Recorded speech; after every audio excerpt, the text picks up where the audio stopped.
ஒரு கிராமத்துல மழை பெய்யாததால நிலம் எல்லாம் வறண்டு இருந்துச்சு. ஒரு விவசாயி தன்னோட அப்பா கொடுத்த பெட்டியில திறந்து பார்க்கும்போது ஒரே ஒரு விதை மட்டும் இருந்துச்சு.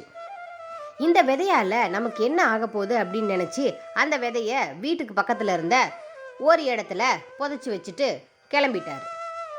அந்த விதை நமக்கு தேவைப்படாது அப்படின்னு நினைச்சிட்டு இருந்தாரு. ஆனா அந்த விதை தான் அந்த கிராமத்தையே மாத்த போகுதுன்னு அப்பா அவருக்கு தெரியாது. கொஞ்ச நாள்லயே பயங்கரமான மழை பெஞ்சதும் அந்த விதை அழகா துளுத்து வர ஆரம்பிச்சுது. அந்த கிராமத்திலேயே அந்த ஒரே ஒரு விதை மட்டும் செடியா முளைக்க ஆரம்பிச்சுது. இத பார்த்த அந்த விவசாயி ரொம்பவே சந்தோஷப்பட்டு அந்த செடிய கவனமா பார்த்து டெய்லியும் அதுக்கு தண்ணி ஊத்திட்டு வந்தாரு. கொஞ்ச நாள்லயே அந்த செடி நல்ல பெருசா அழகா வளரவும் ஆரம்பிச்சுது. அந்த செடியிலிருந்து நிறைய விதைகளை அந்த விவசாயி எடுத்துட்டு வந்தாரு. அந்த விதைகளை கிராமத்துல இருக்கிற எல்லார்கிட்டையும் காமிச்சாரு. சின்ன சின்ன குழந்தைங்க எல்லாரும் அவரு கூடவே வந்தாங்க.